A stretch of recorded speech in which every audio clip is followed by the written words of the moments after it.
حبايب قلب ام علاء وعلا، مساءكم فل وهنا. يا مساء الامل، يا مساء التفاؤل، يا مساء الورد، يا مساء السعد. ازيكم؟ عاملين ايه؟ يا رب تكونوا بخير.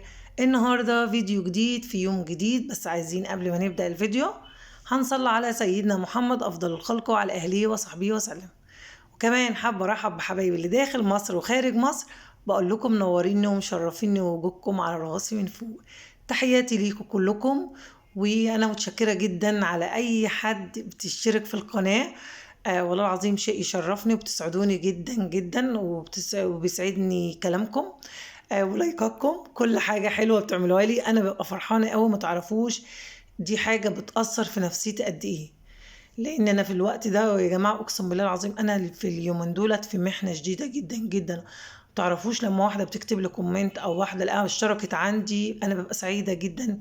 يعني بحس ان ربنا بيعوضني، خد مني شيء وبيعوضني بشيء تاني زي ناس حلوه زيكم.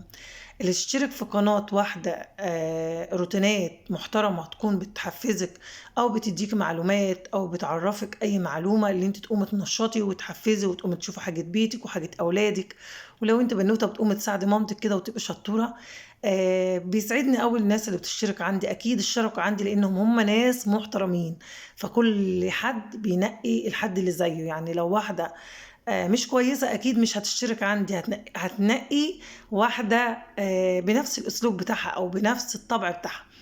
إنما الناس اللي بيشترك عندي دي ناس محترمة جدا وعلى راسي من فوق، وتحياتي ليكم كلكم. وأنا بحبكم في الله، وربنا يا رب يخليكم ليا. طبعا بنعمل بقى تنظيفات عميقة للعيد، وما أدراك ما العيد يا جماعة، العيد السعيد، ربنا يجعله عيد سعيد مبارك علينا وعلى الأمة الإسلامية كلها، وربنا يفرحنا بأعيادنا.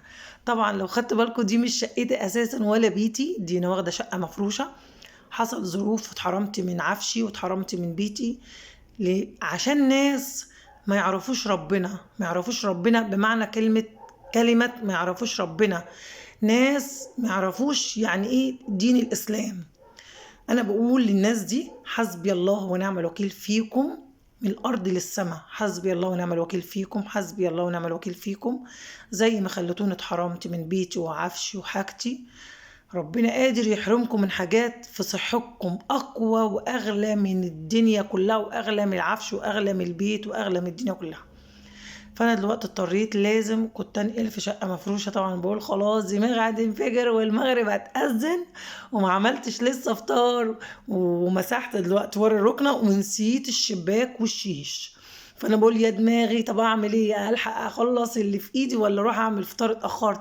شكل جوزي جاي دلوقتي ويديني طاخ طيخ طيخ واتاخر على الفطار وهتبقى حالتي حوسه. والله يا جماعة زي ما بقول لكم كده، يعني أنا بتكلم بالبلدي، أنا ست بسيطة جدا، أبسط من البساطة زي ما بيقولوا كده. يعني ست يعني بطبيعتي كده اللي في قلبي على لساني، هو ده اللي موديني في داهية ومش عارفة اسكت يا لساني، اسكت يا لساني زي ما بيقولوا، ما فيش فايدة. المهم بقى نضفت ورا الركنة، وظبطتها ومسحت وراها كده، وبعدين بدأت أزقها، وبعدين ظبطتها. والتلاجة دي بقى كل ما اجي في الباب يروح مفتوح مني، يعني كل ما ازقه كده يروح مفتوح لورا.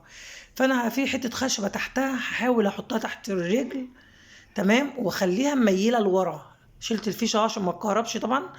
بصوا، انا حطيت طبعا قطعت المقطع اللي انا قعدت اوطي فيه واحط فيه الخشبه. اما فتحت الباب شفت قفل ازاي، قفل بسهوله بقى، بيقفل لوحده. بحيث اما اجي اخد حاجه واجري على المطبخ عشان مستعجله، بسيب الباب نص قفله كده، ما بقفش بقى لحد ما اقفل والكلام ده، عايزه اخلص نفسي. انا ست عندي 4 اولاد، الله اكبر اللهم بارك، بسم الله ما شاء الله.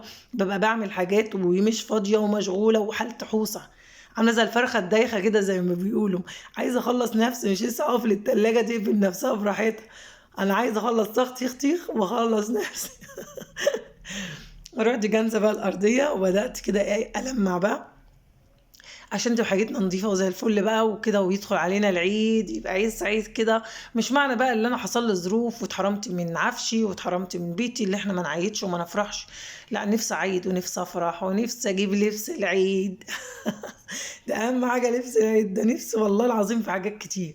فربنا يا رب يحقق لنا كل اللي بنتمناه، واللي نفسه في حاجه ربنا يحققها له.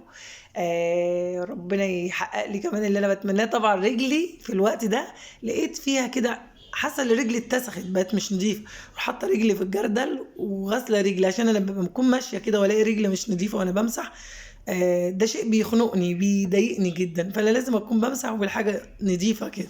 تمام. جبت بقى السجاده طبعا دي مش بتاعتي، العفش كله يا جماعه مش بتاعي، مفيش الا الكولمان وحلتين وشويه اطباق كده اللي لحقت ايه اخدهم، وهدمتين زي ما بيقولوا.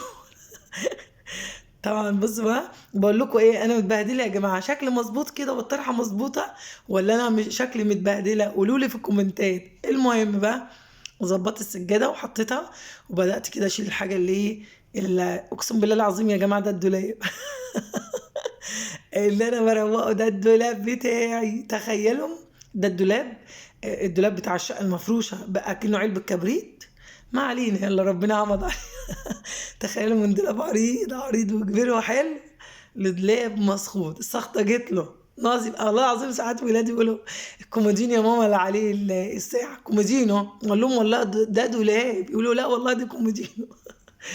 المهم ظبطت بقى الدولاب المسخوط او الكومودينو حسب ما تقولوا بقى، وحطيت طبليه عشان خلاص فاضل ساعه الا ربع بالظبط، عايزه اجري بقى اعمل الاكل قبل ايه، قبل ما جوزي يجي ويديني طبختيق. بصوا الساعه كام، والله العظيم فاضل خلاص، فاضل يجي تلت ساعه الا تلت بالكتير.